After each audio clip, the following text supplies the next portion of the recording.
Welcome to Quiet Scare, where horror doesn't scream, it whispers. This is episode 2 of a 3-part series on trucker horror stories. These aren't wild stories, not in the over-the-top way. They're true stories from truckers who were just in a place they were meant to be, doing a normal thing, when the world tilted a little. A driver who thought they were alone on the highway and then weren't. The kinds of trucker horror stories that feel like they could happen to anyone, anywhere. It's wild, I guess, how the most unsettling things often happen quietly. I love that you're here to listen. So for sure, if you're into this kind of thing, hitting that like and subscribe button really does help the channel. And you can definitely hit the bell notification too, so you know when the next episode drops. Only a few ads in the first 15 minutes. The stories will be uninterrupted after that, so you can just, drift off into the dark without any jarring middle of the night ads. So make yourself comfortable, get ready to just sink into the mood, sleep well, and dream dark.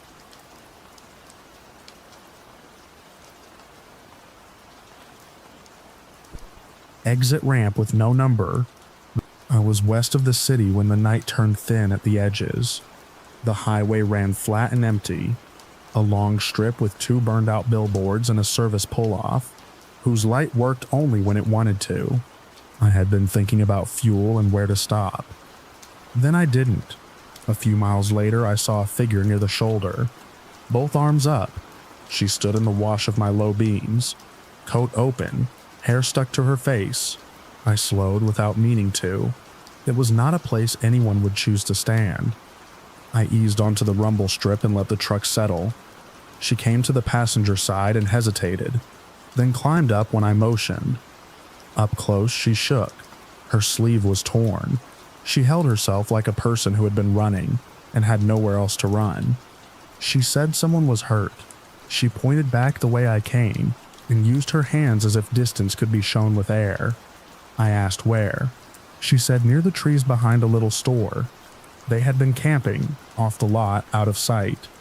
I did not go into the trees. I turned us toward town and told her we would call for help there. She pressed both palms into her thighs and stared straight ahead like it was the only way to keep from coming apart. The highway held us for a few silent miles. Then, on the 2-lane that cut toward the state road, something blocked the lane. A man stood in the center of the blacktop, boot heels planted, something long across his chest. He did not wave. He did not step aside. I stopped short and kept the truck in gear. The cab went quiet the way cabs do right before a decision. The woman made a small sound, more breath than voice. The man lifted the long thing and shouldered it. I did not wait to learn how precise he meant to be. I took us back the way we had come and kept the engine between us and him until we were out of his line. We did not talk. I kept to the main road and watched for open lights, watching the white line the way you watch a pulse. The next cluster we found was a diner that stayed awake all night out of habit. I pulled in close to the door and we went inside. The heat hit strangely after the cab. People looked up and then away, the way they do when trouble wears ordinary clothes. I asked them to call for help. Someone already had a phone in hand. We sat at the end of the counter near the pie case where the light ran warmer and the glass held a fog you could write in. She wrapped both hands around a cup like she could wring heat from it. She said there had been 2 of them by the store, set up where no one would see, that a man came out of the trees without a word, and after that it was running and hiding and not enough time to think. I listened and nodded when nodding would help. I did not ask for names. I did not need them to do the next thing. Uniforms came in under the bell and went out again, after a few short questions and a direction.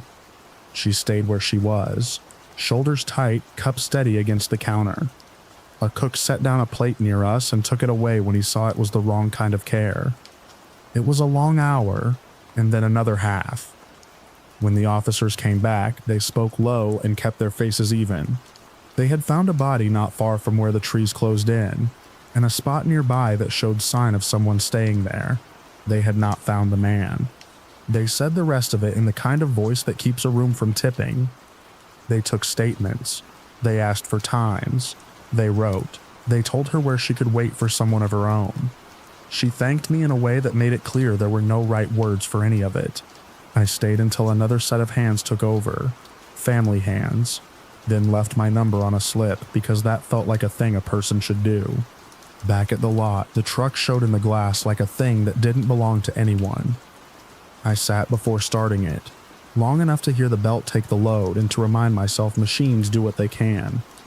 I drove the long way around to miss the store and the cut road. The night had that empty sound again, the one you notice after being somewhere with too much.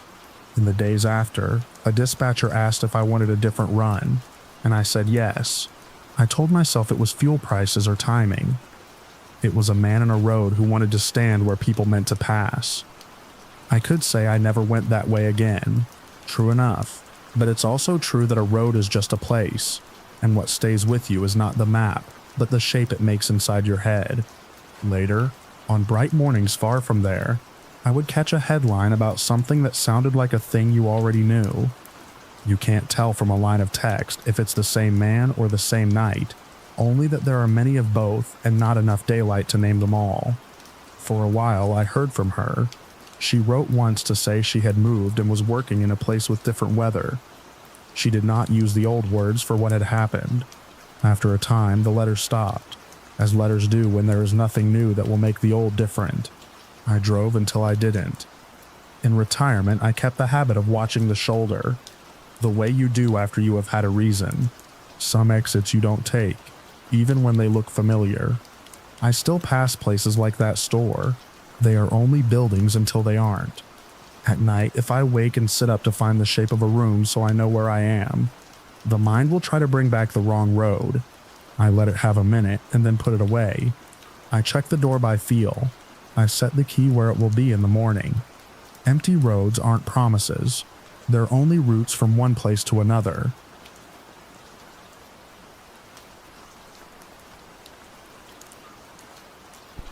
I pulled into a small turnout near Oatman Road to clear the windshield.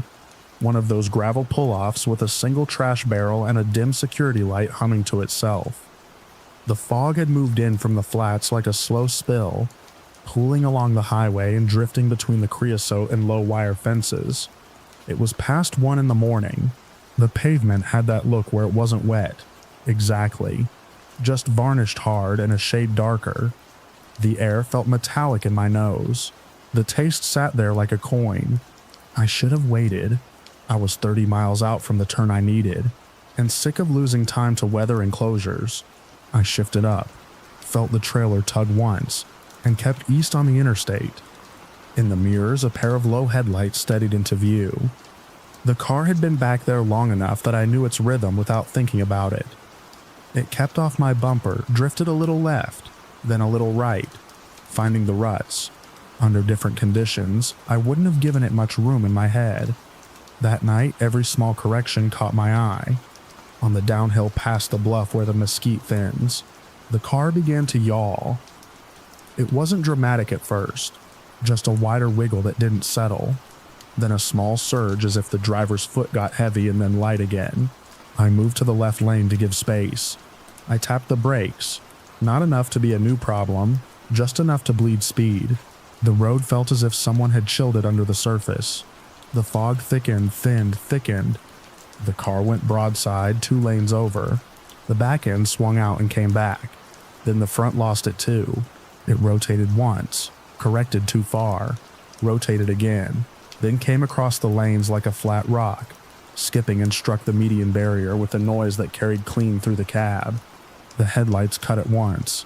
Steam began rising from what was left of the vehicle. Tiny glitter from safety glass dusted the shoulder like salt, catching my beam and then going dull when I moved. I took the shoulder and stopped hard. Hazard lights clicked. I grabbed the flashlight from the door pocket and the cheap orange kit from behind the seat. When I got to the car, the passenger window was starred but intact. I cupped a hand to the glass and shined the beam inside. She was folded forward over the wheel. Young.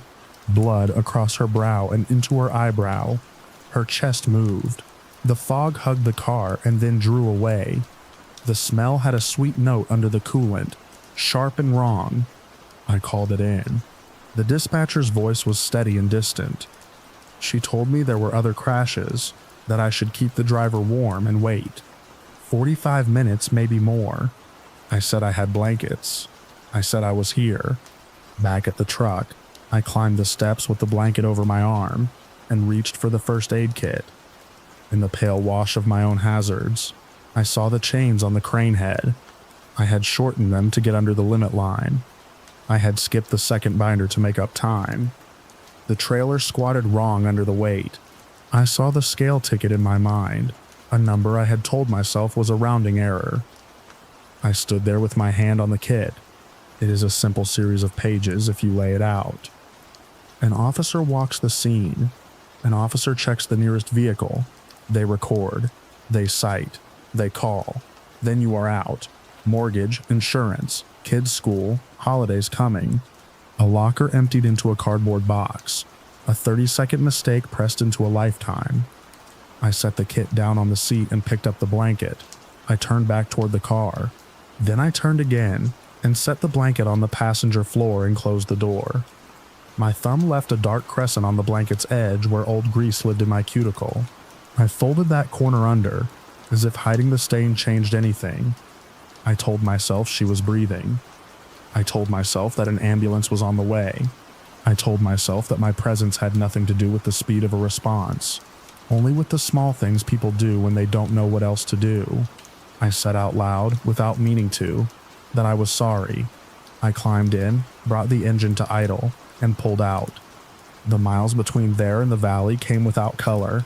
I kept a station scan going, waiting for mention of closures, fatalities, the mile marker.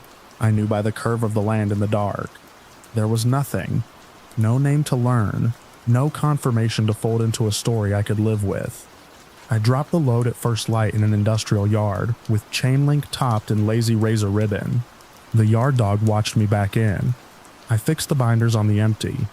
When the papers were signed, I pointed west and started back. The sky opened to a pale blue streaked with jet lines. Everything brightened and flattened. I told myself it was over. I told myself I had made a choice to keep my life from collapsing around the people who shared it. 6 hours into the return, the highway looked ordinary, dry.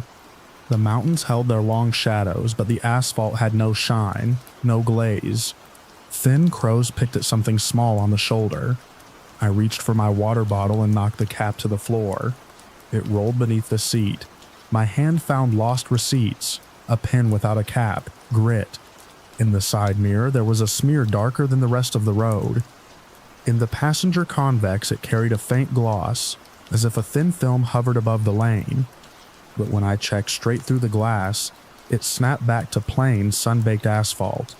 I looked again, directly through the glass, and saw only heat shiver and pale sand.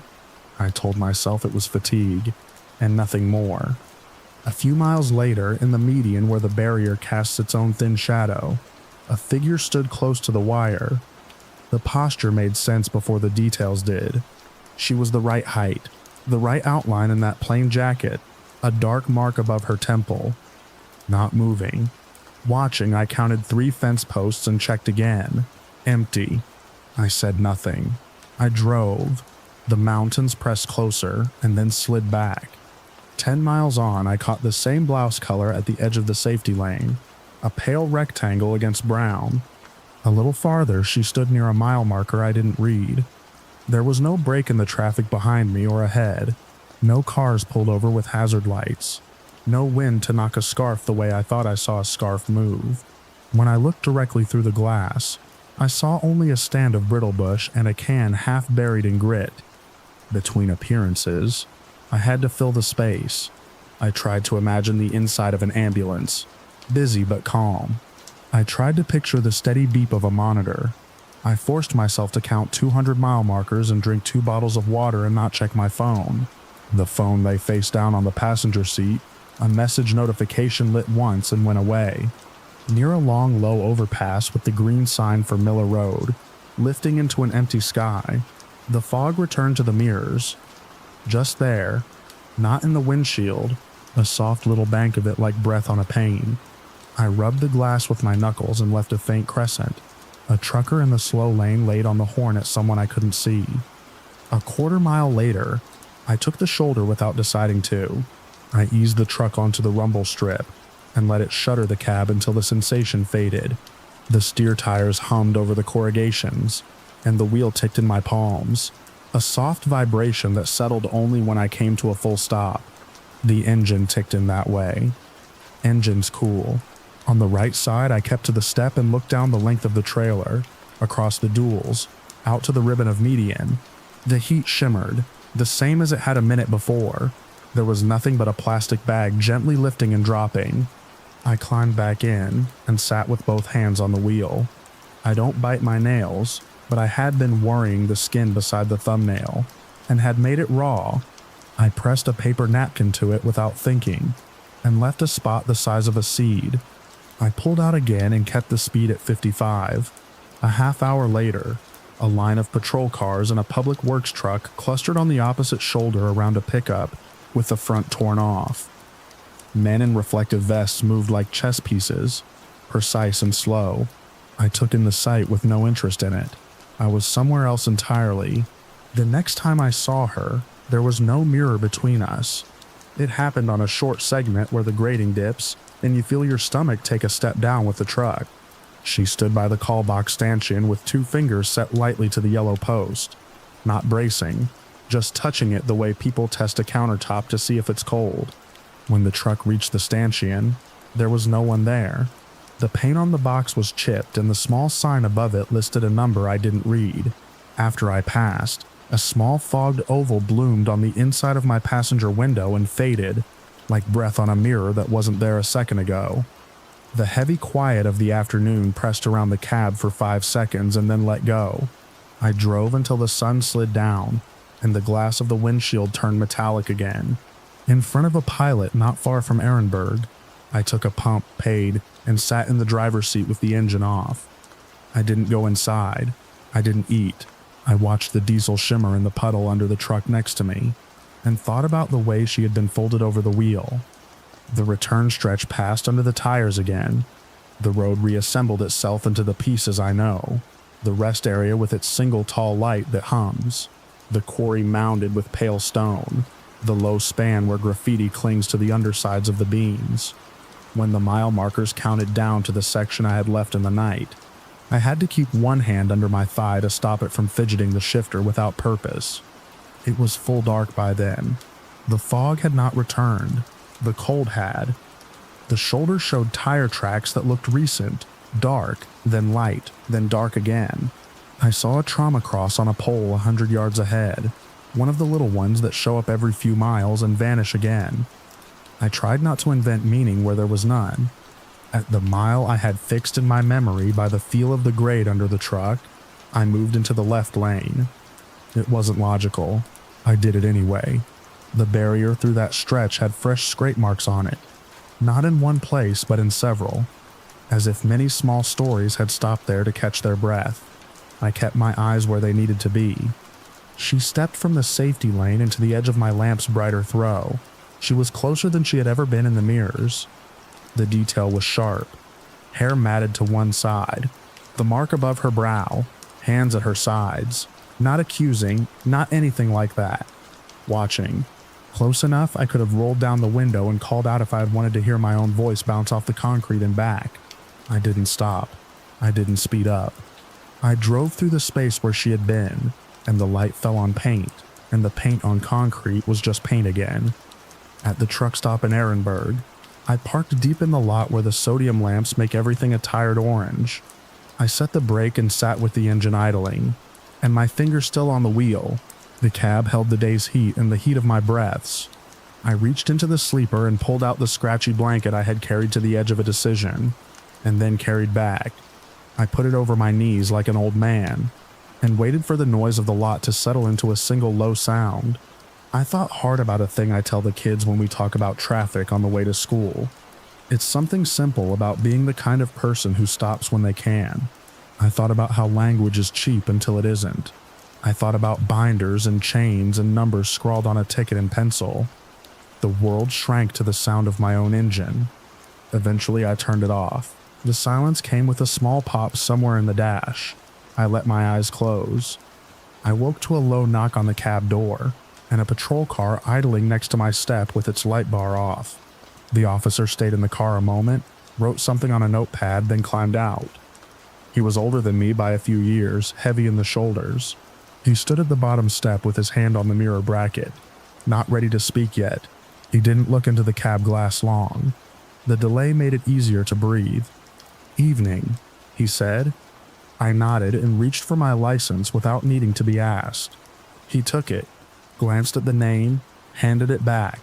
The plain small talk that follows these moments didn't come. He looked over my shoulder at the sleeper, then back at me. "Everything all right?" he said. I said it was. I told him I was taking a break. I asked if the lot required a permit. He said no. He mentioned the state line scales were down for maintenance, and waved it off like small talk. Nothing that touched the night I'd driven through. There was no edge to his voice. We stood there with the light spilling across his boots for a beat longer than necessary. He went back to his car, sat for a few seconds, then pulled away. The taillights stretched and then snapped back as he hit a bump at the far end of the lot. I was alone again, with the hum of refrigerated trailers and a fountain of bugs circling a light pole. I lay down without taking off my boots. The blanket scratched. Diesel grit lived in the seams of the blanket and came away on my skin like pencil dust. I kept my hands outside to feel the cold in my fingers. Somewhere a TV inside the building ran a game on mute. A woman laughed in the way people laugh when they tell a story behind the counter. I watched the shadow of my own rig across the hood of the truck next to me and waited for sleep. It didn't come immediately. It came in the way fog does. Slow. It softened the hard spots. It made the shapes indistinct and close. When it finally took me, I dreamed about the highway, only it wasn't night or afternoon but something between, and the road had a sheen that was neither water nor ice. The call box stood where it always stands, the yellow chipped and the small sign above it, listing a number you can dial from a phone that isn't there. The sound in the dream was a steady chuff, my own breath, regular and thin. In the morning, I folded the blanket and set it where I could see it when I opened the door. I checked each chain on the empty twice, and then once again for nothing. I washed the mirrors even though they were clean, dragging a squeegee down the glass until the last runnels cleared and left only a neat rectangle of sky. On the westbound lanes, traffic ran as if there were no history to the asphalt at all. The sky had the color you get when the day decides to be hot. The long line of wind turbines near the pass turned slowly like someone thinking. My phone still had no news alert to give shape to the night that had made everything complicated. There was no name, no condition report, only the knowledge that a person had needed another person and hadn't had one there. That was the kind of fact that didn't require documentation. It held still all by itself. When I reached the segment with the barrier, and the grade under the surface that makes 18 wheels feel suddenly light, I stayed in the right lane and kept my hands quiet. I thought about stopping and about not stopping and all the small forces in a day that push a person one way or another. I didn't see her again. The mirror showed only what was there. I kept going. I drove into the part of afternoon when every billboard looks washed and the white lines are too bright.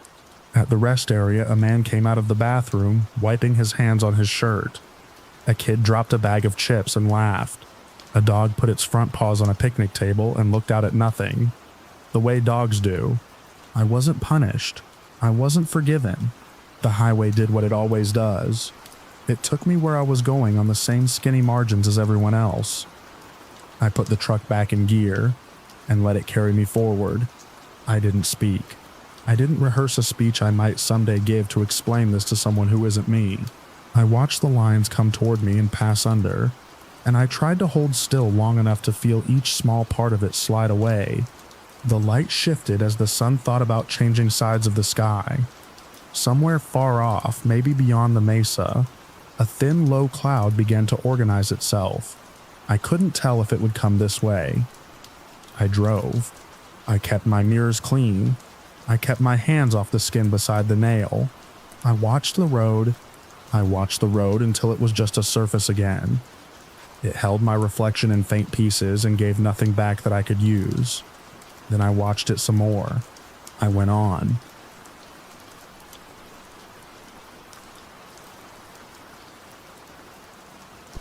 Salt dust filmed the mirrors by the time the first flakes found them, a gray bloom that meant the trucks had been out ahead of me. I was headed east again, running light and trying to beat the kind of weather that turns plans into rumor. The radio showed the warnings all afternoon, but the sky stayed blank until after dark. It started as powder, then the wind found it and the whole road became a white ribbon with no edges.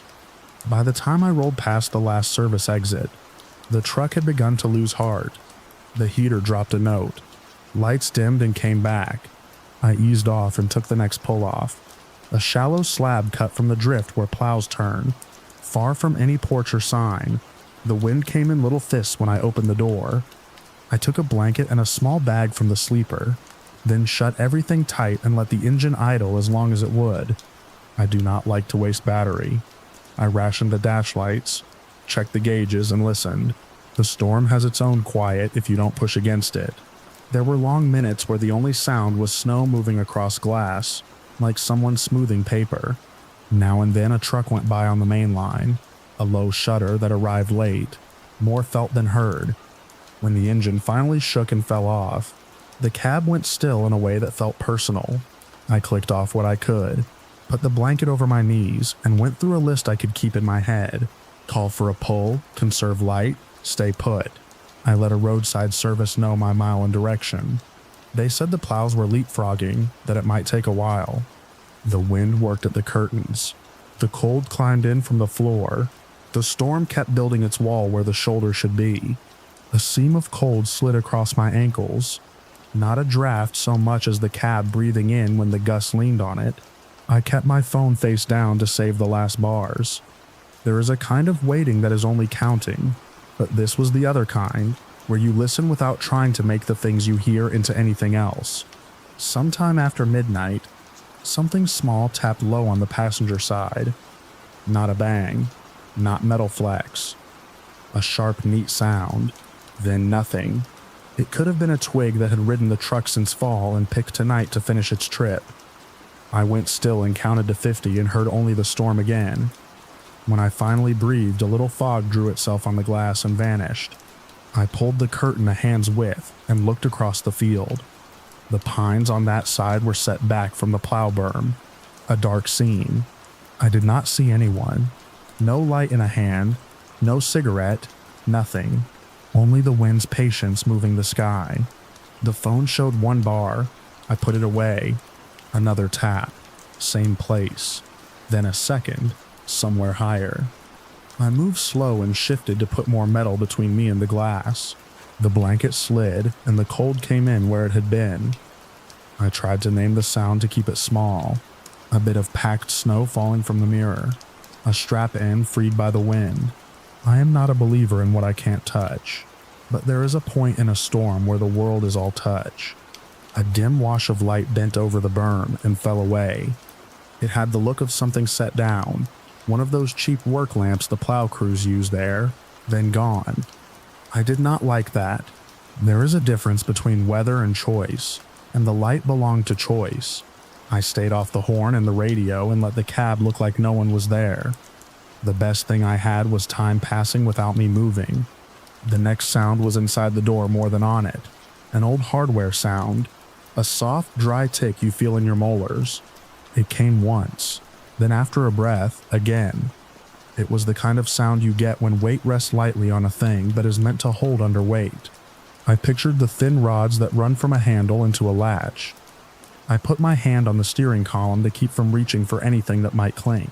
When the tick came a third time, further down I thought of how snow can hide a person's feet and show only their patience. I waited for a voice, and there wasn't one. That was worse than anything said. A voice gives you a temperature and a shape. Silence gives you only yourself. Something brushed the mirror once. Not a strike, a test, a knuckle or sleeve. After that, the tapping moved to the sleeper wall. High, as if the storm had learned a new place to speak. I let the curtain fall and counted again. Tow trucks are late until they are not. I told myself the same thing every 5 minutes, and it kept working. The cold made my hands foolish. I reached for the phone again and it did what batteries do in cold, and went to sleep. That took away a kind of pretend friend. I put the phone down under my thigh where it could share what heat I had. The quiet between taps began to stretch. In those long pieces of time, my heart slowed down enough for other thoughts to arrive. I thought about the helper on the other end of the earlier call, how she had to stay and keep working with whoever was next. I thought about my father showing me how to check a door from the hinge side. He always said, if a thing is meant to be quiet, let it. When the next change came, it was light, not sound. A pulse of pale from the south, low and steady, too slow for a car, too firm for lightning. The berm picked it up before I did. The tapping stopped and did not return. I did not move. After a handful of seconds, the light grew into a bar that cut the snow and made every flake a separate thought. A plow cleared the far lane in a long, patient pass. Another light followed at a respectful distance, orange and clean. I raised a hand where only I could see it. The lights went on by. Then one of them eased to the median cut and turned back slow. The driver brought his rig across like a man setting a heavy box on a shelf, lined up nose to nose with my truck, and let his blade rest. He stayed in his cab. I stayed in mine. We were 2 rooms lit in a white street with no houses. He made a small circle motion with his glove. I answered with one. Then he backed away and held the space while a hook truck came up from behind. Smaller lights. The kind you only see when you are already looking. The plow idled near the cut for a minute or two, light steady, then rolled ahead and parked beyond sight. In that quiet, the small lights of the hook truck came up from behind, steady and close. If there was someone out there beyond the berm or between the trees, they were not a shape anymore. The snow kept all its secrets. I put on my hat, opened the door into the same wind as before, and climbed down. The plow's operator didn't wave. He didn't need to. The hook driver had to shout to be heard, but what he said was work talk, and that was a comfort. We stood 3 men in a storm that could have been no one's idea, and got the chain where it needed to be. I watched his hands by habit. He had good gloves. He was careful with other people's things. At the shop, they set my truck in a bay that hummed with heat like a body sleeping. Someone put a cup in my hand. The talk was small, the kind you keep to keep the room from tilting. Later, in brighter light, a man with a pencil showed me where the latch plate had a faint new shine along one edge. He traced a fine rub with the pencil tip, the kind of mark that could come from a stiff night of ice or a tool that never fully bit. He didn't make a story out of it. He only pointed at metal and said what metal says. By morning, the white had fallen into drifts with lines on top. The plows had made the world into narrower versions of itself. I topped off washer fluid and wiped the blade edges clean with a rag that went stiff in my hand. I stepped out and pulled the door once and felt it catch and hold like it was supposed to. The battery took a charge slow and then all at once. The radio came back as if it had never stopped, full of ordinary voices about closures and coffee. I drove out past the pull-off where I had spent the night. The storm had laid one clean sheet over all the marks. If there had been anyone there with plans of their own, the snow took their name. I do not need a name to change how I act. I keep more blankets now. I park further from the trees when I can. When I have to wait, I let the quiet be quiet and turn the volume down before it chooses for me. Some nights out on the road, the wind plays along the edges of the cab until it finds a note that wants to stay.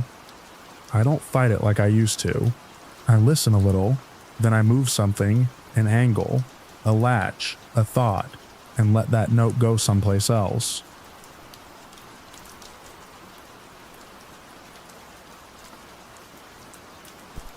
Switchgrass and statics. I'd been on the road since before dawn. The kind of start where the coffee tasted like cardboard, and the dashboard vents blew more dust than heat. The highway ran straight as a string pulled tight, split prairie on both sides, switchgrass moving like a slow tide. My coworker rode shotgun, fidgeting with the cuff of his jacket, and pretending not to check the side mirror every few minutes. The radio wouldn't hold a station. Every song thinned into hiss, then came back a half second out of true like it had forgotten me. A sedan slid into our lane and settled behind us. It didn't push. It didn't pass. It rode there for miles like it had nowhere else to be. The sky was clear and pale. The static sat under the fan like a low burr. I told myself there were ranch turnoffs every couple of miles, and this meant nothing. Still, I dropped a few miles per hour and flicked on the blinker to take the next exit. The sedan matched us. When we slid back to the right, it slid too. The feeling crawled. I kept my hands at 10 and 2 because I wanted them visible, as if anyone could see through the glass like that. We hit a stretch where the windbreaks closed in. Cottonwoods made the light jump between open sky and leaf shadow. A slow shudder. In the mirror, the sedan's grille narrowed and lifted. Then it came around fast, too fast, and swung in front of us. Tight enough that my shoulder belt bit, and the pedal chattered under my foot. We stopped skewed to the shoulder, half gravel under us, dust lifting and sticking to the windshield like flour. 2 doors opened. The taller one walked toward us with his arm low and stiff. I knew what was in his hand before I made myself look. The other hung back near their trunk. My coworker's breath picked up. I could hear it over the fan. I had left a pistol at home. Company policy. We were supposed to be unarmed and neutral, stop for no one, engage with no one. Those rules felt thin with a gun leveled through the glass. The taller man didn't shout. He lifted his chin, and I understood I needed to switch off the engine and step out. We put everything on the hood when he held out his freehand wallets, phones, keys. It wasn't a request. The sun made the metal too hot to touch. The headlights looked blind. He jerked his chin again and stepped sideways, clearing space to the driver's door. He wanted me back in the truck. I slid in, hands high, until they settled on the wheel. My coworker stood like a post beside the open passenger door. The sedan rolled ahead of us, slow, waiting for me to nudge forward. I did. We followed it off the highway and onto a service road that turned to graded dirt, then to ruts. The sound under the tires thickened. Dust, dust, dust. It got into my teeth. The trees here weren't forest, more like unmanaged shelter belts, close and thirsty with broken limbs clacking above. A stray tire sat half buried in the ditch. Farther in, we came to a clearing where the dirt flattened and a structure slouched behind weeds. It wasn't a house, not anymore. It had been something with a roof. The sedan braked hard and angled. I did the same. My coworker was pulled from the passenger side. He didn't resist. I knew he wouldn't. He's the kind of person who clams up when supervisors raise their voices in meetings. I put the truck in park and lifted my hands again. The second man, shorter, broad through the shoulders, steered my coworker toward the building. The taller one moved me to the open bay where a garage door used to be. The smell was old oil and mouse nesting. They used nylon cord, not rope, to bind our wrists. The bay had half a metal track where the garage door used to run, and a rectangle on the concrete where an air compressor must have sat. Darker, oil freckled. The dust there laid down in a different grain. The muscles in my forearms ached almost immediately. They didn't say what would come next. They didn't have to. There's the taking straight forward, and then there's that floating minute where the air in your chest feels like it belongs to someone else. In the back, the tall man and the broad one murmured. Boots scuffed. One laughed. It wasn't a real laugh. I heard a car door, then another. The sedan's engine turned over and faded. My coworker's voice came out as a whisper behind me, because he always whispered when he wasn't sure of the rules. I cut my eyes sideways but didn't answer. Talking felt like asking for notice. The light shifted as a cloud moved. A fly bummed the window pane and landed, legs rubbing together like a person who couldn't decide whether to speak. I breathed. The cord dug deeper. When I exhaled, I found the smallest give at the knot. My skin was damp. That helped. I rotated my hand pin by pin and rolled my thumb under. The cord burned. I had a blister there afterward, perfectly round. My shoulder popped once, loud enough that I winced. The sound felt too clean in that hollow room. I waited. Nothing came. I lifted my hands higher and twisted again, using the edge of a bent metal bracket mounted at waist height along the wall. It snagged the nylon and nicked a strand. There was no clean slicing sound, just a rough little catch. The second thread went. Then there was slack at my right wrist. The tiniest on-off change, like when a radio finally cleared and a voice came in. My heart stuttered. I pulled through. The left hand followed faster. I didn't stand up. I put my hands behind me again and glanced toward the doorway until I was sure the only thing moving was dust in a beam. My coworker's eyes were wide and flat. I moved to him on my knees to cut the cord against the same bracket. It took longer. He kept twitching his shoulders like he could hurry the process with his skin alone. Once he was free, his hands came forward too fast and slapped the floor. The noise felt like a bad decision. We froze. Still nothing. Maybe the sedan had left the clearing. Maybe not. We didn't use the door they'd taken us through. There was a low window with a crank. The crank was stripped but still turned. The glass squealed in the frame. Awful sound. But the wind outside took it up and worked it into the leaves.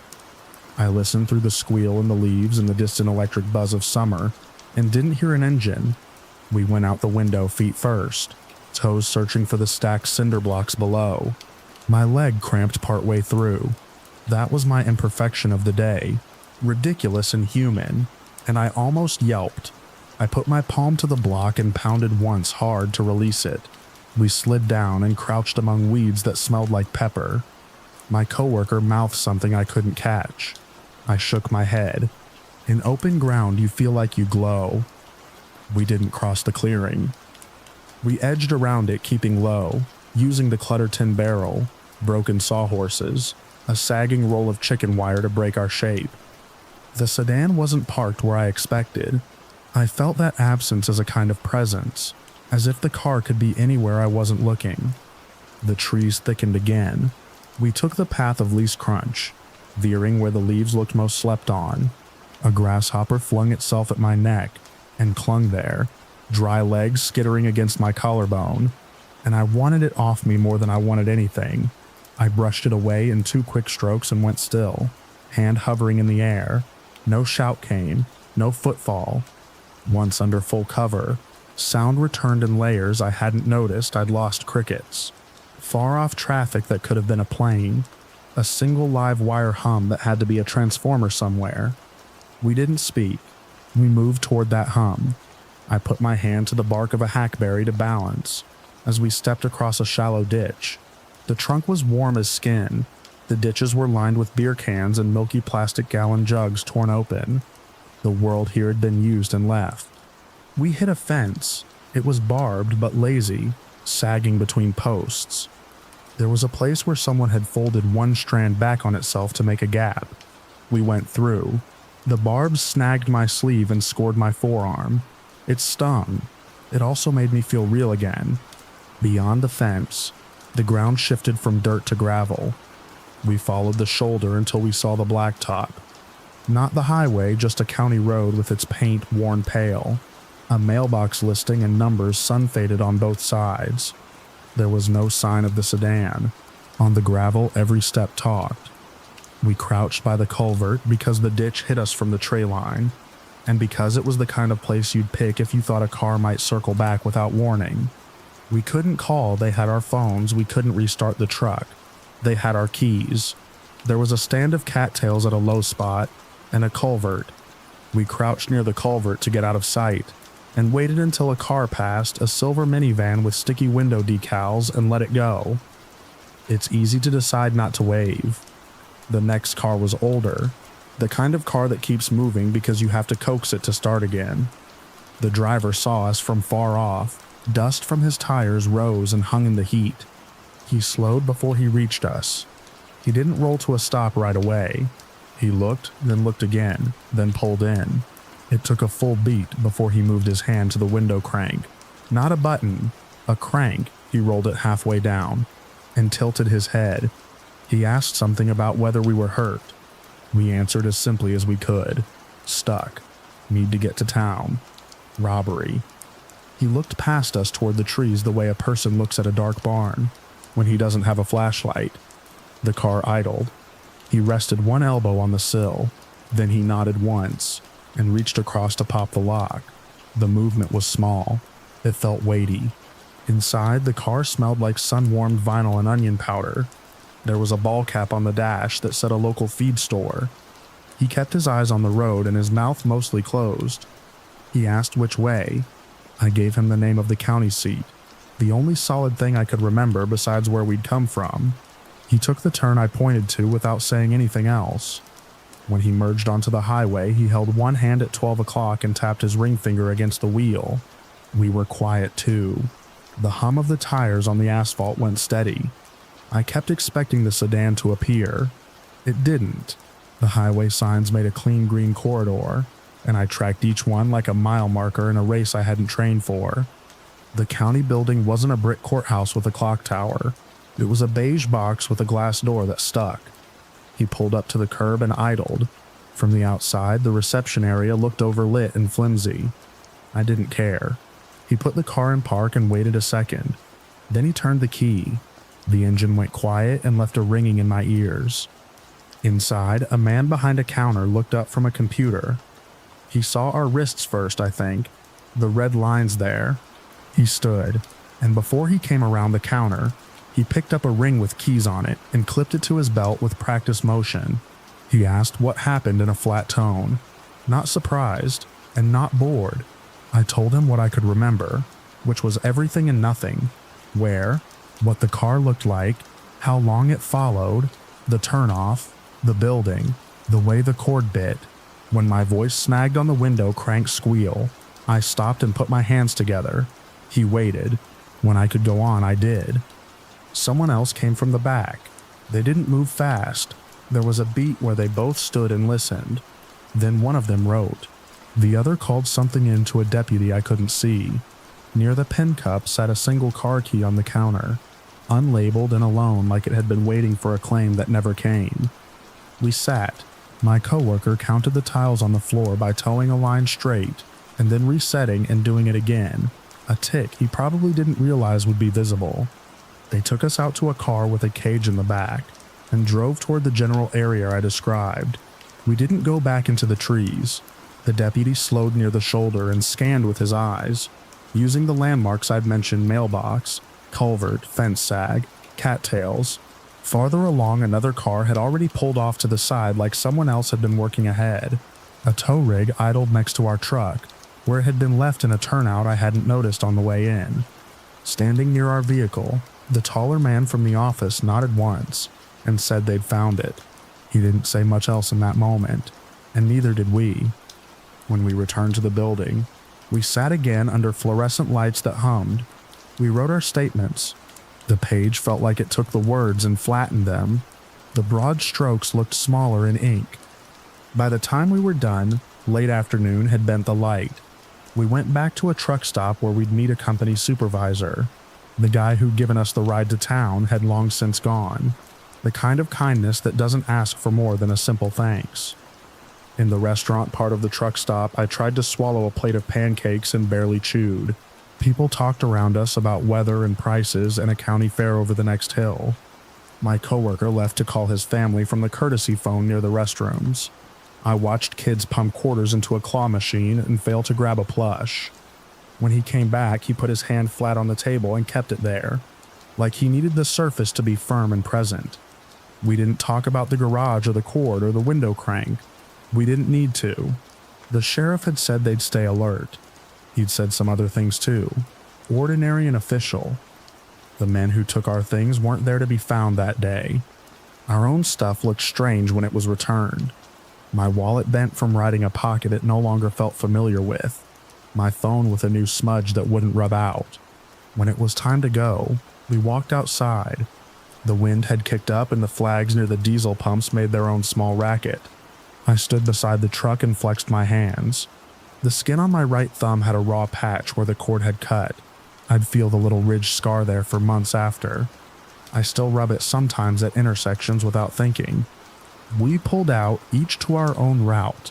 The road was just the road again, long and sunlit, with radio static giving way to a ball game I didn't follow. I checked the mirror more than I had that morning. I kept checking it even when no one was there. I drove with the window up despite the heat. The faint whir at the seal sat under the tire's hush. A small sound I could keep or kill with a finger.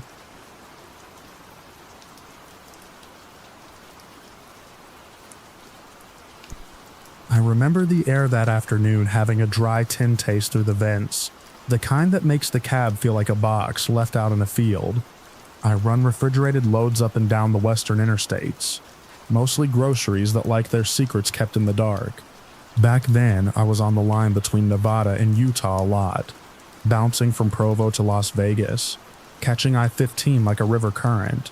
You get to know the places that feel safe to nap, and the ones where your eyes wouldn't close even when they should. The week before this happened, a night layover had gone wrong in a way I couldn't easily name. No harm done, no police report, no missing hours, just something off that stuck to me like static. I kept driving, delivered on time, and told myself not to turn it into a story. By late afternoon a few days later, I crossed the Spaghetti Bowl in Las Vegas and headed north. The sky had that bleached glare you get at the edge of summer, heat stacked in the cab even with the air conditioning ticking on and off like a tired metronome. Outside, the median brush lay flattened under sun and dust.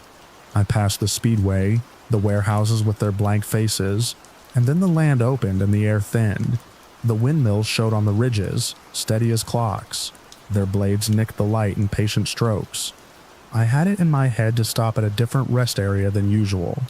Not the little pullout where I'd felt wrong. Something newer, with trash barrels that weren't overflowed and a bathroom door that shut clean. Around mile marker 68, I saw the blue sign and eased over. A service road curved up from the interstate to a concrete pad with 4 long slots and 2 pickup trucks at the far end. The sun hung low but not yet touching. A coin balanced on the lip of the world. I set the brakes, noted the time on my log, and killed the engine. It got quiet in the way cabs do. Quiet like a glove over your ears. The fridge unit on the trailer kept humming, steady at -1. I checked my mirrors. No one parked close. The pickups had dark glass, one of them sun-faded paint, modeled into a color I don't know a word for. I climbed down to stretch. The asphalt radiated up through my boots. There was a piece of ribbon on the ground, pink, the kind they use on survey flags, stuck under a pebble. It made a dry whisper against the little breeze, a tiny sound you could hear only because everything else let it be heard. I bent, picked it up on impulse, and tossed it in the trash can. The lid banged once and then settled.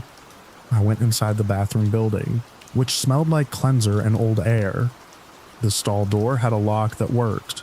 I washed my hands and watched the water turn from cold to warmer like a slow thought. A little square mirror over the sink had a crack that traced from corner to corner. I didn't look myself in the eye. Some days it helped not to. When I came back out, my truck looked normal in the afternoon light. There was nothing wrong with it. The grill still had a little smear of bug. The hood was closed, the chrome catching the sun, but I felt the way you feel when your name is said from a room over. That brief clamp inside the chest. It wasn't anything dramatic, just a shift in the air. I climbed into the cab and locked the door out of habit. Then I unlocked it, because feeling alone seems worse when you go tight against it.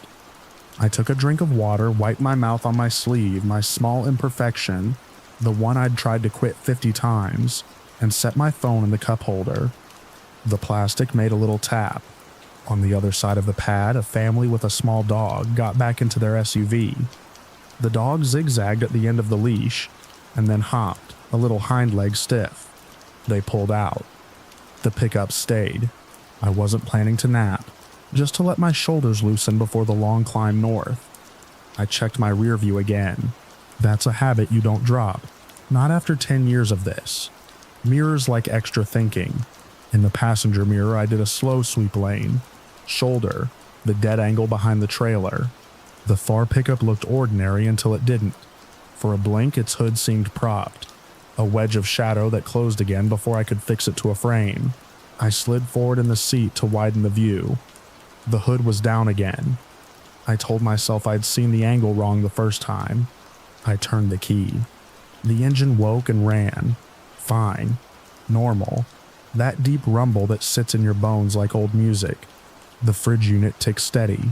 The vents blew air that smelled slightly of the dust I'd shaken loose when I opened the door. I put her in gear, checked my lane, signaled. Before I could roll, I felt something like a soft tap at the cab, as if a hand rested on the door just once. No weight to it, not quite a knock. The air in the cab puckered the way it does when a windowsill gives a hair. A tiny change in pressure that didn't settle into a reason. I flinched. There was no one there. I pulled out anyway. The ramp took me down to the interstate, and I merged into the northbound flow. The sky to my right had cooled from white to pale blue. The windmills turned in their slow patience. The ribbon of road unspooled and took the sun away from my face, and the feeling went with it. It stayed gone for the whole run to Mesquite, and then St. George.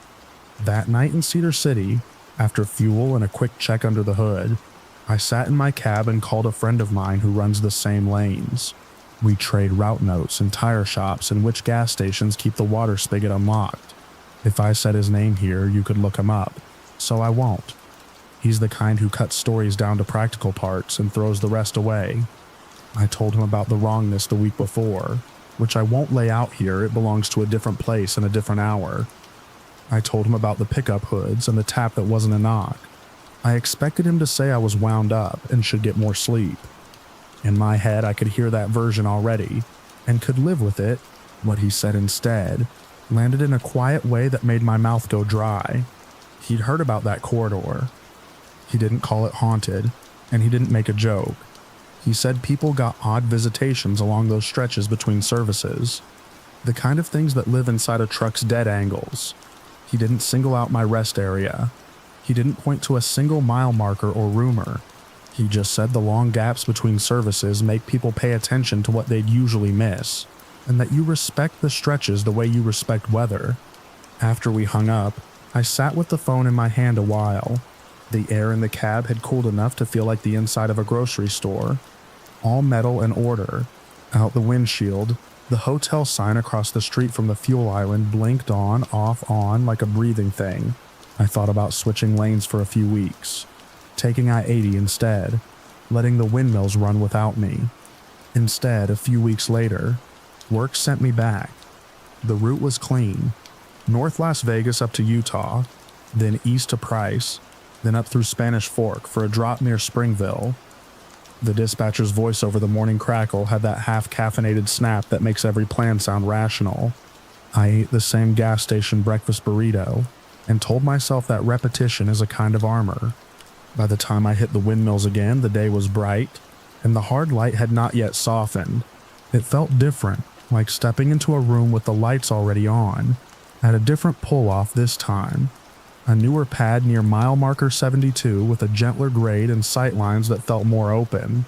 I pulled in and saw 3 long haulers and a sedan with dust baked onto its rear window. One trucker sat on his step polishing a headlight with a rag, and a look that said it didn't matter if it worked. The motion was the point. The sedan's driver had his head tilted back against his seat, mouth open in a nap. He probably didn't mean to take. The wind pushed a paper cup along the curb in little fits. I parked at the near end and cut the engine. The hum from the fridge unit took over the soundscape. I stayed put in the driver's seat and watched the world in the mirrors. I wasn't waiting for anything. I was checking tire lines and angles, the way you check your pockets for keys you know are there. The first odd thing was ordinary. The sedan's dust had a clean arc across it where a finger had swiped. A new line appeared next to it without anyone stepping behind the car. It could have been the sun moving and showing me what I hadn't noticed. It could have been someone there and I didn't see them because I wasn't looking right. The line was there. That's the fact I had. The air through the vent cooled half a degree. That faint metallic chill you notice in garages, as if a tool cart had just been rolled close and stopped. The second thing was a sound. Not the tap from before. This time something made the tiniest rattle near the passenger door, like a coin rolling and stopping. I leaned over and checked the storage pocket. A loose washer sat there, bright and cool. It could have worked free from the dashboard trim or fallen out of a parts bag months ago. It felt placed only because I noticed it now. One of the other drivers stood, stretched, and walked toward the bathroom building. He noticed me noticing him and nodded. We do that out there. We acknowledge each other often enough to be human and not much more. He went inside. The door side shut. I decided not to get out. Instead, I opened the glove compartment and took out the small notebook I keep for miles and recalls. The paper smelled like cardboard. I wrote down the time, the mileage, and 3 words that looked strange in my handwriting. Sedan, lines, washer. The pencil point broke on washer. I turned it and wrote it again. That small failure broke the tension. I exhaled in a way I hadn't let myself since the ramp. The other driver came back out. He slowed near my cab and lifted his hand like a question he had decided not to ask. He kept going to his truck. He didn't say anything. Neither did I. Out beyond the rest area, the wind had picked up. The windmills seemed to answer one another, not hurrying, not changing, just continuing. I could hear the low pitch of the wind through some crack I hadn't found, the truck's skin singing its own little note. It wasn't a song you'd listen for. It was a thing you heard because you were quiet enough. I couldn't find a reason to stay any longer. You don't get closure from concrete pads and blue signs. You just get another mile to stack on top of the ones you've already put down. I slid the notebook back into place, squared it under the glove box latch, and tapped it once with 2 fingers, a habit I didn't have before. I started the engine. The key turned to the right like always. The rumble came up through the wheel into the bones of my hands. I eased out, took the ramp, and let the white lines pull me north. On I-15, traffic moved in loose bunches. A motorhome with Idaho plates. A cattle hauler that smelled like the summer I spent near Fallon. The windmills fell behind. The brake lights ahead were brief and random. The sun crossed its point and the light went a shade kinder. Since then, I've kept the habit of stopping where there are other people, and emptying the cab trash more often than I used to. I keep the washer in the glove compartment. It's nothing. It was also the only thing from that rest area that I could point to and hold. On certain stretches, I turned down the radio and let the cab be itself. Sometimes, in that quiet, there was a sense of presence just outside the edges. It never showed me more than that. I didn't invite it and I didn't test it. You could say the world is full of things that don't resolve. The road is one of them. In the afternoon, when the windmills move and the sky feels wide enough to drop something through, I paid attention, then I kept going.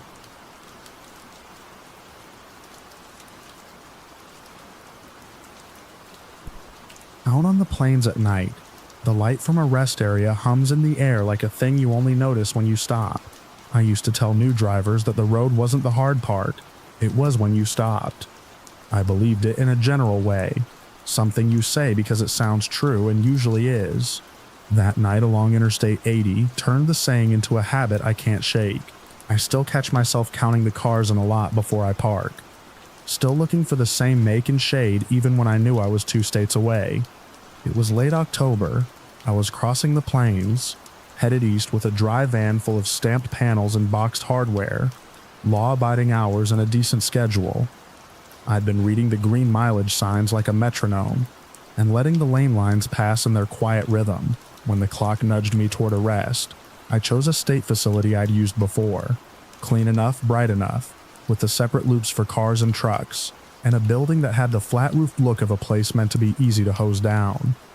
A few rigs were already angled into place. I slid between 2, nose out and easy exit if I wanted it. The poles gave off a faint transformer buzz you only hear when you stop thinking for a second. The air had that chill that doesn't smell like anything until you step into it. Sodium lights threw a pale wash over the pavement and left pockets of shadow where the trailers made their own alleys. I did my end-of-day rituals without thinking, checked my straps and seal, stepped around the mud flaps to look for nails, tugged at the latch on the driver's door, even though I knew I'd lock it twice. Inside, I finished my notes, took off my boots, and let the quiet settle. A car came in while I was marking the odometer. It wasn't the kind of thing you pay much attention to. Cars take the wrong turn into the truck loop all the time. Learn their mistake, loop back. This one didn't. It rolled slow between the rows. The window tint made the cabin into a dark mouth. It paced the row at a crawl, the paint swallowing the orange wash from the poles. On the third pass, it eased into a gap along the edge, where the light broke up into shaky puddles, positioned so it could watch most of the line without sitting under the brightest dome of light. There was nothing to do with that, except notice it and let the noticing sit. I wrote the plate on the corner of a note I'd throw away later.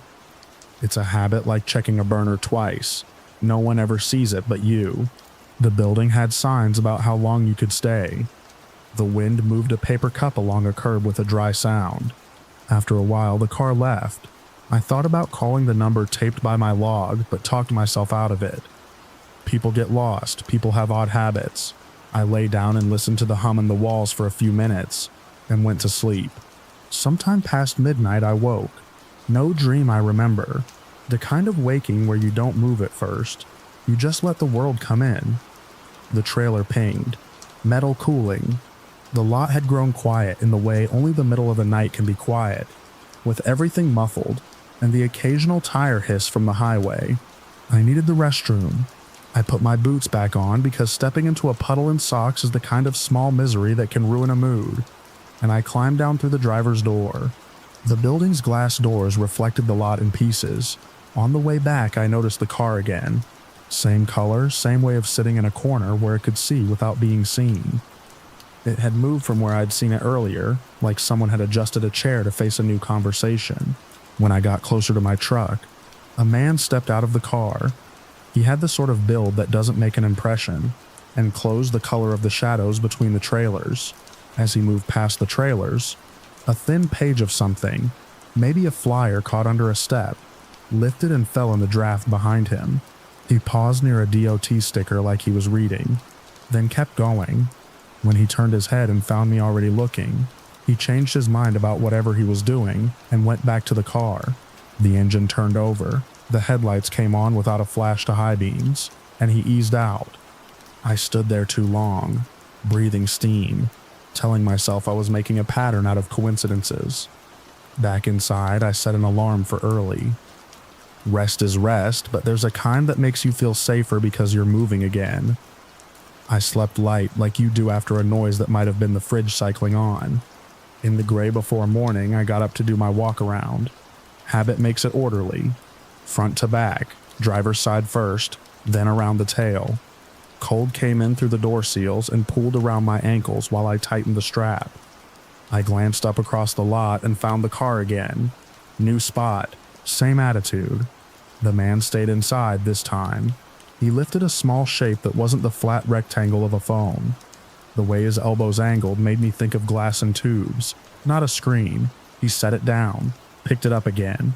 I called the state line for where I was. I don't expect magic when I did that. I expected a voice that told me to stay safe, and asked for descriptions and said they'd send a car if one was free. That's what I got. They said it would be half an hour. I said thank you, because it felt like a thing to do with my mouth. Then I went outside, closed my doors, and latched them. I could feel the cold through the metal of the handle. I climbed up, started the engine, and let the dash lights do their brief show. A few seconds to watch oil pressure rise. A few seconds more, because it made me feel like I wasn't rushing. On the ramp, the sky had an edge like paper torn against a sharper piece. I took the merge when it came, and found my lane. In the mirror, the rest area sign disappeared behind concrete. My hands unclenched. The road felt honest in a way the lot had not. That lasted until a car, the color I already knew too well, took an on-ramp sometime later, and settled into a place where I could see it without it getting close. It kept a distance that said it had no interest in passing. When I nudged 2 miles an hour down, it did the same. When I eased up, it matched. When I took a lane to pass a slower truck, it waited a beat and made the same change. Never closing, never dropping away. There are things you can do to test a hunch. I took an exit marked for fuel and food, looped the cloverleaf and came right back to the highway. The car traced my path. I tried again at the next town, one with a sign for a station I trusted. I pulled in slow, stopped at a pump without getting out, and watched through the mirror as the car slid into a lot across the side street. It did not take on fuel. It did not head for the store. It sat with its nose aimed toward my lane. I stayed long enough to make the sitting feel like a thing I meant to do. Then I rolled out, and so did it. The hours did what they do. Darkness scraped away to a flat daylight that didn't improve anything. Daylight made everything plainer and no safer. The wind picked up, and the trailer leaned lightly now and then like a body shifting in sleep. I counted the reflectors in a guardrail to keep myself from counting miles to the next exit. The left glass held a sliver of road where the car kept its place. I thought about tucking in under an overpass to let it slide by. A tanker took the lane behind me, and the idea went dead. Caution has edges. You try not to cut yourself on them. At some point I called the number again. I gave a new location. They said they had my earlier call and would note this. The person on the line asked if I wanted to meet a patrol at a way station down the way. I said yes. I named it in general, the kind you see every 100 miles or so. The line paused and came back and said an officer could be there. A little after I would. That was fine by me. I changed lanes to avoid a cluster in the middle, and watched the car make the same move with its same delay. The way station sat just off the main line the way most do on I-80, a low office, a strip of grass, and a steady open sign. I took the lane, slowed to the posted crawl, and eased onto the scale. The building had windows like a school. I did what the screen told me. The car stayed out on the shoulder beyond the merge lane, where it could watch without committing. It made a small adjustment to its angle, as if it wanted a better view of my trailer doors. The light on the roof of the office was the color of old plastic. The green arrow sent me to the lot. I pulled into a space with my nose toward the exit and put the brake on. Trucks rattled skins in their slots, metal chattering a little in the wind. There is always a moment when you're stopped inside a fence where the outside feels like it's farther away than it is. A minute scraped by. A reefer cycled on, then off. The open sign looked tired. I waited, hands on my thighs, the engine idling. It took a minute or more before the patrol car turned in. First the flash of paint on the ramp, then the turn signal, then the whole of it bringing itself into the station at a measure that said nobody inside was in a hurry. They stopped near the office. The officer didn't walk over right away. He sat there, then opened the door, stood up, took a second to look around the lot the way anyone does when they arrive in a place. It was all ordinary. The ordinary was what I needed. When he did come over, he moved like he had time to take it in. I stepped down and kept my voice level. We talked about who I was, where I was headed, what I'd seen. He listened with his hands tucked into the front of his vest, nodding once when I described the way the car held its lane, like it was measuring me. I kept my eyes from going to the highway every other word. Only after we'd gone through the basic questions did he turn his head out toward the shoulder. The car was still there. It had inched forward just enough that someone looking hard could pretend it hadn't. We stood beside my truck without any theater. The officer would drive out and have a word if the car stayed when I left. He didn't promise anything in the way of cause or effect. He didn't have to.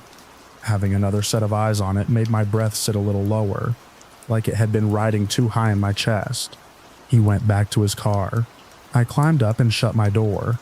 The handle felt warmer than the air, a trick of conduction that made me think of other hands on other handles. When I pulled back onto the ramp, I watched the mirror. The car on the shoulder didn't move. I took the mirrors. I gave it 30 seconds and looked again. It still hadn't budged. A minute and change passed. I rolled into the right lane like you do when you're not trying to be a problem to anyone. In the far mirror, a different angle, a different piece of sky, I saw the patrol car ease from the lot and slide toward the shoulder. There was a small delay, the kind that proves time is real. Only then did the sedan blink once and ease off, as if it had remembered something else on its list and I was never on it. The highway opened itself the way it always does after that part of the morning, and traffic filled in. The rest of the day was as uneventful as a day can be when you've been leaning forward in your seat for hours without noticing. I kept checking my mirrors. Not for the same car exactly, for the habit of it, for the shape a thing makes when it's trying not to be a shape. By the time I crossed the next river and the light turned from flat to bright, and then to something with angles again, my shoulders had settled. I made my delivery the following day. The receiver signed, the paperwork stacked up like it always does. No one in that office had a reason to know about a car that watched from the edge of a lot estate and a half away. That night in a different berth with a different view, I went to lock my door and realized I'd already done it twice. I smiled at myself without much humor. I stood there a second longer than I needed to. Outside, the lot lights hummed, and somewhere not far a reefer unit cycled on and off. I sat on the edge of the bunk and unlaced my boots with stiff fingers. Somewhere beyond the glass, a light flickered and steadied, the hum flattening back to background. Then I turned out the light and lay down. I don't dream about it. I thought about it the way you think about a step you once missed, on a staircase you still use every day. You change how you place your foot, and that's the whole of it. The road was still honest. The stops were still the stops. I noticed, and I kept going, and the mirrors made room for what I knew now.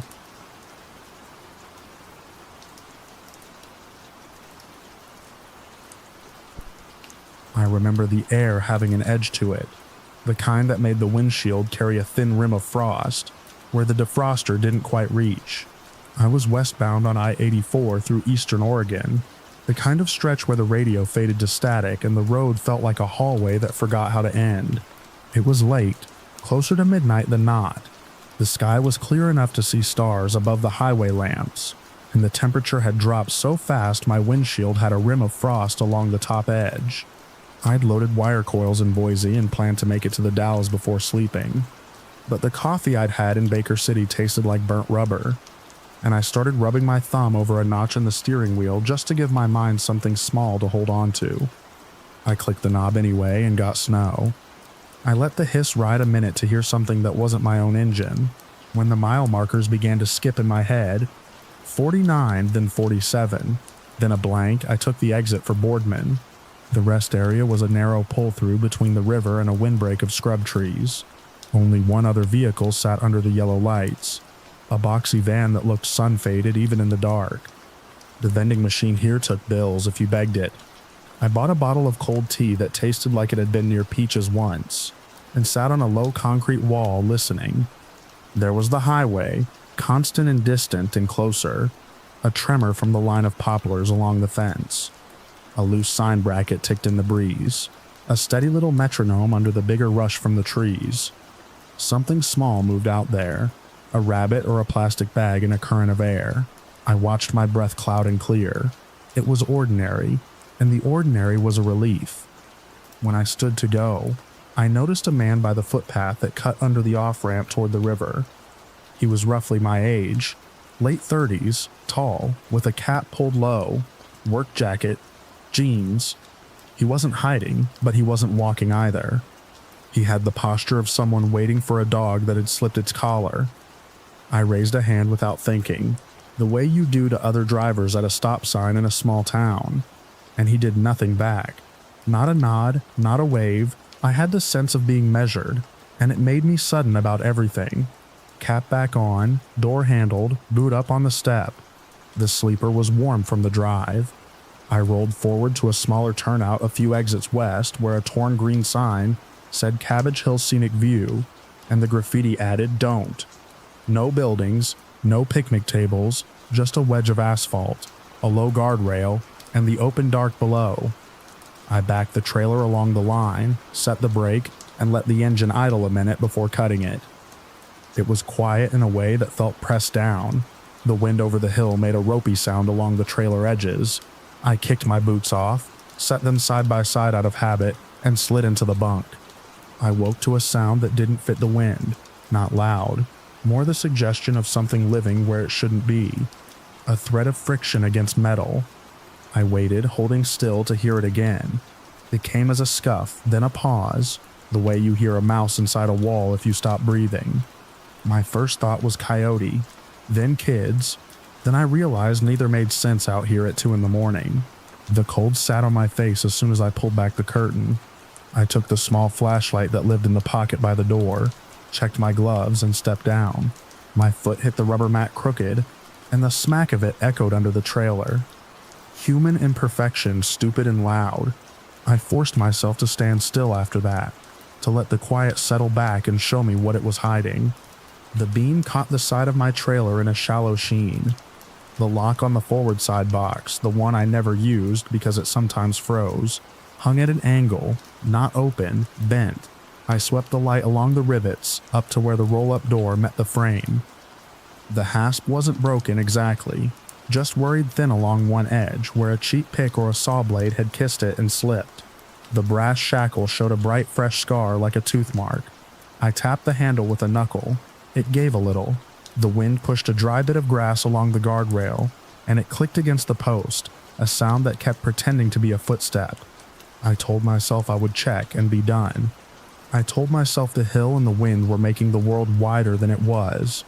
The door lifted only a foot before it caught, as if something heavy inside had shifted against it. I crouched and put my shoulder under the lip, took a breath, and heaved.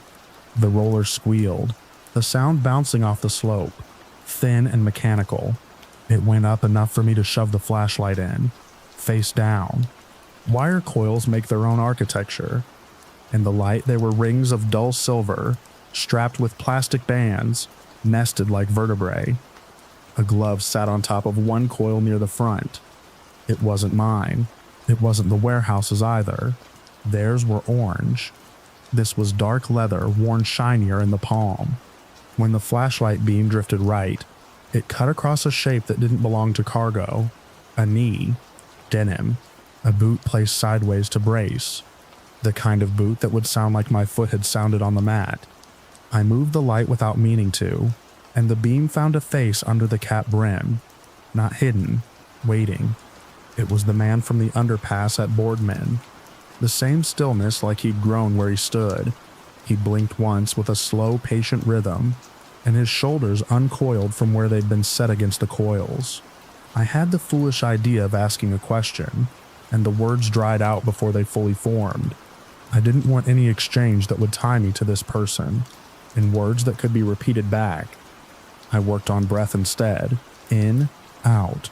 My breath showed white in the flashlight spill, and for a second I watched that more than I watched him. He climbed off the coil like someone stepping down off a porch. He didn't build. No hurry. The trailer floor carried the tiny complaints of metal flexing under his weight. The straps creaked. The flashlight made a circle on his shoulder, as if I were choosing something at a store. I stepped back without intending it, and the door lip came down hard across the backs of my fingers. The pain was simple and clean. It brought me back into my body.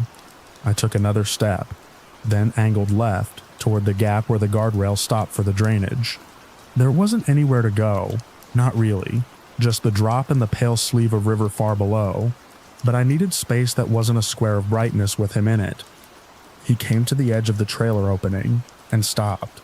He checked the grade with his boot like you test a rung before trusting a ladder. The wind took the brim of his cap and bent it briefly, then let it spring back. There was no expression I could describe. Not anger, not joy. It was the face of someone doing an unpleasant chore. I thought about slamming the door on his shins. I thought about throwing the flashlight. I thought about everything and did none of it. Instead, I lifted the door higher with my good hand, enough for the metal latch to catch on its own. The action surprised both of us. It made the opening a doorway instead of a crawl space, and that changed the math in a way I couldn't explain. He stepped down, one boot then the other. Gravel took his weight. He was taller by a good bit. Up close, his jacket smelled faintly like diesel, and something sweet like old chewing gum. He didn't look past me or around me. He looked at my chest where the zipper was crooked because I'd caught it on a thread a week earlier and hadn't fixed it. He moved first. Not a lunge, just a straightforward reach as if I were an item that had been misshelved. My body found 3 old habits at once. Back, pivot, run. I went right, not left, because right meant the cab and the horn and the key I'd left in the cup holder. He caught my sleeve, cotton tearing in a way that didn't sound like fabric, more like paper. I left the sleeve in his hand and reached the step, slipped, hit my shin, swore, and hauled on the grab handle. The door resisted a second because of the grade, then it gave. Inside, the cab was suddenly small and bright with the dome light. It showed the scuffs on the wheel where my thumb had worried it down to gray. It showed the coin in the cup holder from a toll I'd overpaid by mistake. I hit the lock and it thunked down. I hovered over the horn a breath too long, hoping he'd step back on his own. Stupid as that hope was. Then I laid on it and didn't let up until my forearm shook. He was at the window in the next beat, palm flat against the glass. Not striking, just there. The hand with the glove held the torn piece of my sleeve. He dropped it. The dome light made the torn edge look very clean. He lowered his hand and rested it on the top of the door. Fingers drumming once, twice. I could see a small pale scar across the first knuckle. His hand left a cloudy print that laced itself with the frost line along the top edge, and didn't fade right away. He waited like that, close enough that if the glass had given I would have tasted the smell of his jacket again. He tilted his head, as if listening for something in me. Time stretched into sections. Horn. Breathing. Fingers on the door. The sound of a distant engine that might have been a truck, or might have been the river pushing itself around a bend. The man stayed with me in that box for longer than made sense. Then, with a change so small I almost missed it, he eased away from the glass and stepped back into the circle of the trailer light. He stood where he'd been before, in the opening. He adjusted his cap, a precise little pinch at the brim, and lifted one coil strap as if weighing it in his hand. I killed the horn to hear. The quiet was harsh after the noise. My heart thudded in my ears, coarse as someone dragging furniture across a floor above you. He dropped the strap. The sound was small and final. He stepped back up into the trailer, reappear in the beam, as he passed the flashlight lying face down. He picked the flashlight up. He thumbed it on and off once, found the switch with no trouble, then set it upright so it threw a column of white against the roof. It made a cave of light around him. He did not speak. I did not either. Language would have made it feel like a thing with rules. The next sound belonged to someone else. Tires on gravel, slow. Headlights edged into the turnout, low beams first. A pause, then high because the driver forgot the toggle and corrected it. I could see the glow before I could see the vehicle. A state maintenance pickup, white with the emblem on the door. It rolled to a stop at the far end of the lot and idled. The brake lights stayed red, no doors opened. There was a moment when the truck existed and the person inside it did not. Then the engine cut. The light stayed. My own cab light went timed out dark, which made everything feel sharper. The man in my trailer stood without moving for a count that felt like 20 and was probably 5. He reached up and pulled the door down to its catch point. Soft and careful, making the opening smaller until the column of flashlight was a slice. He set the flashlight on its side and eased the door the rest of the way. The latch seated with a small click that sounded like a button being pushed in an empty room. He didn't try the lock. He didn't look at me again. He slipped between the trailer and the guardrail, where there was hardly space for a person, and went along the edge toward the darker part of the turnout. I lost him in the gap where the grass had grown up through cracked asphalt. The wind filled the space where his shape had been. I stayed put. The maintenance truck door opened after a pause that felt respectful. 2 beats in which the person inside became a person outside. A man in a reflective jacket stepped down and stood, looking toward me, then toward the rail. He lifted a hand, not quite a wave. He didn't approach immediately. He waited, then took a few steps. That break mattered to me. It made him real in a way I could handle. I rolled the window down an inch. Cold air lifted the hairs on my forearm. He asked if I was all right in a tone meant to be heard without carrying far. I told him something true enough. I had noise in my trailer and got spooked. He nodded like that matched a story he already knew. He glanced once at the door as if to say he'd seen locks like that before, and at me as if to say he'd seen faces like mine. He said he'd circle around and sit a while. He did. He went back to his truck, and the brake lights went brighter for a second, then dimmed. He didn't turn off his lights. I stayed in the cab with my hands on the wheel, not driving. I watched the minute hand move. After a while, the maintenance truck eased forward and left, slow along the curve, as quiet leaving as it had been arriving. When I finally stepped out, the cold found my knee where it had met the step earlier. I walked the length of the trailer with the small flashlight I kept in the door. The lock was still marked, still usable. The torn sleeve piece lay near the step, nothing in it but the shape of my arm. I picked it up because leaving it felt like a kind of invitation.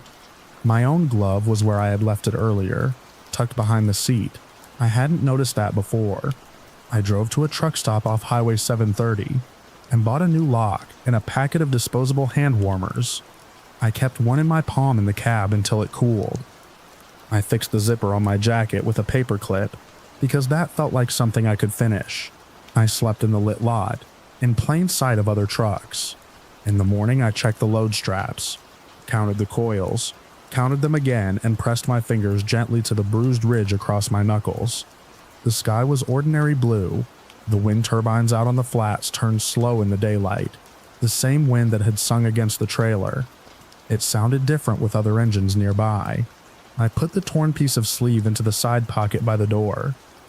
Later, I threw it away, but for a week it rode there, a little felted draft stopper for a choice I'd already made about what counted as outside and what I let in. I still drive that corridor sometimes. When I do, I park under lamps. I check my locks twice, and I listen to the wind for the whisper of something that thinks and waits. Most nights it's just wind against metal, and I let it pass.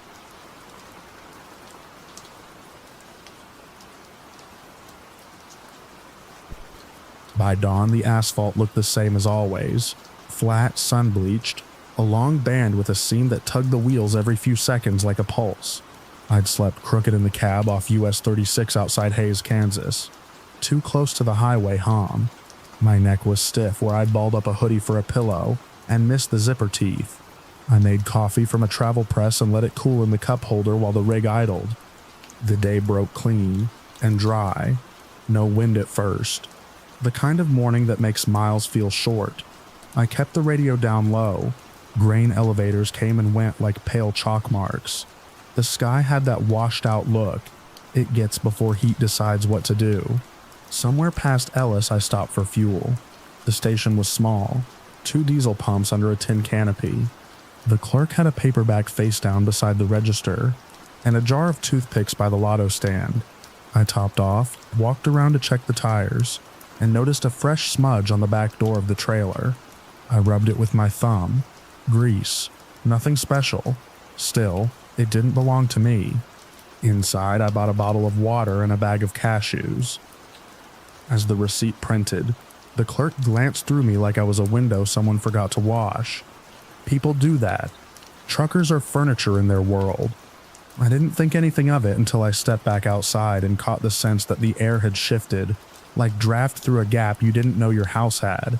I told myself to ignore it. I had a delivery window in Aurora and Denver traffic to beat. Back on the road, I kept checking the mirror more than I needed to. The horizon behind me didn't change, just the same silver and white dots that go nowhere. But there was one car that hung 2 lengths back whenever I merged. A dull blue sedan with a mismatched bumper. It could have been a dozen different cars over the last month. It could have been nothing. By late morning, the light had sharpened. The sun put a white bar across the dash. I cracked the window and let warm air come in. Somewhere east of Colby, the sedan disappeared. I told myself to forget it. At the rest area outside Burlington, the wind had picked up. Cottonwood leaves skittered in the parking lot and got caught under wheel wells. I parked long ways in the truck loop and went inside to wash my hands. The bathroom was cool tile, and the particular echo that makes footsteps sound like someone else is keeping your pace. On the way back, I noticed a flyer taped to the bulletin board. Missing persons, 2 faces with their smiles held too long. I looked away and pretended I was just reading the map of the plains with its blue veins of interstates. Back at the truck, there was something folded under the driver's side wiper, a slip of paper no bigger than a grocery list. I felt stupid for the jolt it gave me. Notes on windshields are for small city neighbors and passive-aggressive parking. Not here. I stood there longer than I needed to, the sun in my eyes. A gust pulled at the corner of the page and made it tick against the glass. I took it. The paper was cheap and thin. The words were printed with a pen that had bled at the loops. There weren't many words, and none of them belonged to anyone I knew. The message didn't threaten. It didn't ask. It described me in a way that meant the writer had stood close enough to see a detail in my shirt that morning, and it included a specific rest area exit number I'd used 2 nights before. The last line told me I should be more careful about how I lock up at night. The page smelled faintly like shop rags, and a corner was grit sanded like it had ridden under a shoe. When I tilted it, a fine dust came off into the sunstripe. I felt my face go hot even though the wind was pushing hard, and cool now. I looked around without turning my head, the way people do on instinct when they don't want to look spooked. Nothing. A family with a golden retriever throwing a tennis ball near the grass. A man in an orange safety vest stretching his back by a flatbed. A blue sedan parked 3 slots over. Empty, its hood dusty. My coffee tasted like nothing when I took a sip. I put the note in the glove box. Then I took it out and slid it behind the owner's manual instead. The dumb things we do to feel less seen. I walked the truck again. The trailer latch was snug. The small lock I use on the side compartment was still there. I pulled it once and felt the resistance of metal on metal. Everything looked normal and wrong in the same way, because now every normal thing had to pass a new test. I drove. The afternoon stack of Denver rose faint on the horizon and grew into its familiar shape. Traffic thickened, then loosened. I kept rehearsing how I'd tell it to someone official. Not to sound dramatic. Not to sound like I'd imagined it to break the boredom. I didn't call from the road. I wanted to be stopped, seated, a table under my wrists. I wanted to give the story a flat surface. I made my drop, signed where they showed me, and parked at a diner off Federal Boulevard, one of those places with a neon open that never quite turns off. I won't name it here, there are plenty just like it on that stretch, and the door breathed a little gust every time someone went in or out. I ordered eggs at a wrong hour. The waitress called everyone Han in the same tone you use for your own name when you're tired of hearing it. After I drove to the precinct I'd found on my phone and sat in the truck a moment longer than I needed to, watching 2 sparrows fight over a French fry by the curb. My chest finally remembered how to breathe low and slow. That small human mess on the ground did something to the knot behind my ribs. At the front desk, I said I needed to file a report. It felt like borrowing a grown-up's coat. They told me to wait, and I did. And a detective in a gray jacket came out and introduced herself by last name only. She had the look of someone who has to hear too many stories in a day and carry all of them without dropping one. We took a small table at a nearby coffee shop instead of her office. Neutral ground, quiet enough to talk. I'll leave it unnamed. It could be any corner place with a bitter last pot and a vent that sighed over our heads. I told her the parts that counted, where I'd been and when, the note, the mention it made of a previous stop, the subtle wrongness of a blue car. I didn't use adjectives. She wrote down what I said and asked twice for the exit number. She leafed a small notebook with her thumb and told me in a steady tone that they'd had other calls about odd behavior at several stops along the corridor, but no single picture yet. She said they would take my copy of the note and asked me to email a photo too. Back in the truck that night, the city noise had its own kind of cover. Sirens are honest that way. They say what they are. Still, every time a door clicked in the motel lot next door, or a small engine backfired, I felt my shoulders jump a fraction. I thought about buying a better lock for the side compartment. I thought about how many small habits add up to a shell. In the weeks that followed, I stuck to my routes. I avoided the exact same rest areas out of nothing more rational than superstition. I took the outer pump when I could, keeping sightlines open. I turned my cab light off before I killed the engine at night so my silhouette wouldn't show anyone where I sat.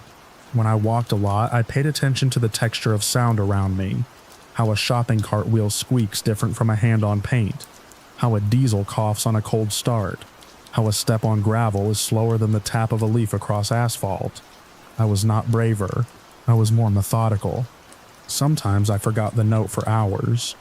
Then a small thing would yank it back, the way a splinter reminds you it's there when you try to pick up a cup. An empty paper sleeve caught against a pump handle.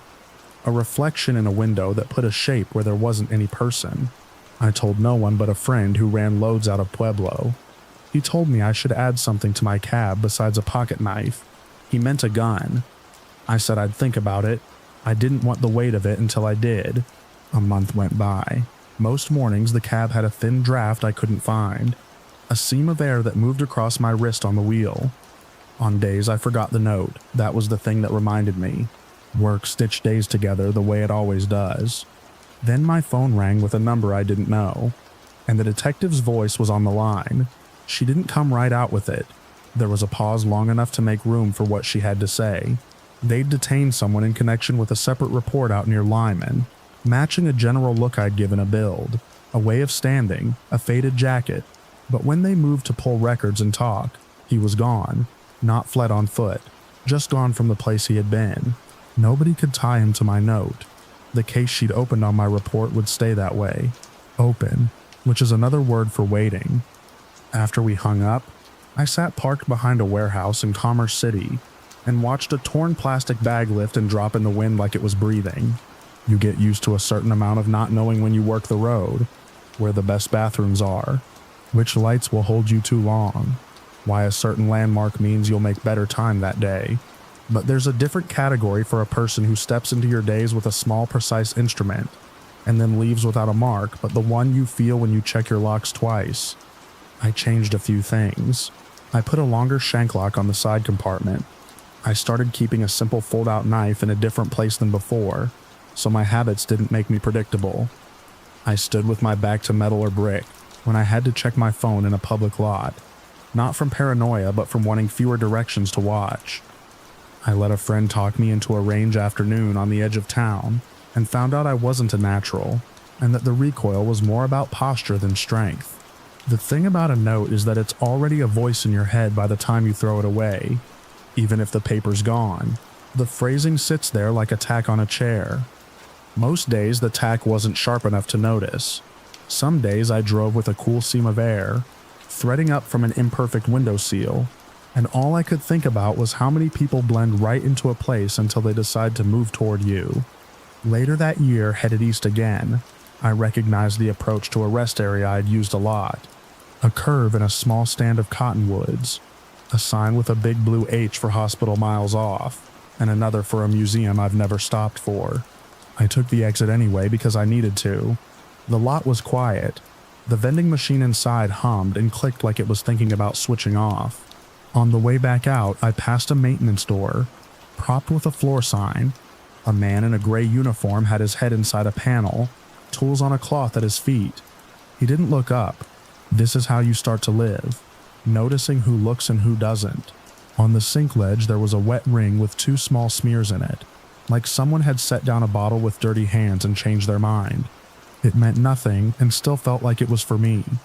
At the truck, the door handle was warm from the sun. I wiped my palm on my jeans and got in and sat there. The air smelled faintly of dust and pine from a cheap little tree freshener I'd hung a week earlier, because the cab had picked up an odd smell I couldn't place. I checked my mirrors. Nothing close. Out by the entrance ramp, a blue car merged and disappeared before I could decide if it was the same shape as before. I put the truck in gear. On the merge, for no good reason, I glanced at the small rectangle of glass in the upper corner of the windshield, where inspection stickers live in some states. Nothing there but the faint outline of an old adhesive from a previous life. A ghost square you only see at the right angle. The lane opened. The wind met me at 60 and then 70. The road was glass smooth for a mile, and then got its usual seams back. I still drive that corridor. The miles don't care what I bring to them. I don't go out of my way to pass that particular stop, but when I do, I look without moving my head. The way you watch the corner of a room when you hear a soft change in the air. I'm careful about where I park and what I leave under the wiper. I am not in love with knives or locks or the idea of being a person who thinks like this, but I am changed. Once, near evening on Federal, I caught my reflection doubled in a storefront window, the glass layered with posters for a concert long past. The glass stacked my shape slightly out of time. I paused until the 2 outlines met, and then moved again, then turned down a side street for no reason other than the light was better there. On the highway west of Lyman, there's a stretch where the wind runs flat and heavy, like a hand across a table. When it hit right, the cab got a thin whistle around the seal of the driver's window. I checked the window switch with my knuckle and nudged the vent to a different notch. The whistle thinned, then came back a shade lower. Some exits feel louder even when they're not. I let the road noise sort itself into the usual layers and kept my hand steady. I don't wait for him. I don't invite him into the space behind my eyes. But when I pass a certain exit, I look once into the mirror, steady and brief, the way you check a stove you know you turned off. Then I set my eyes back where they belong and keep going,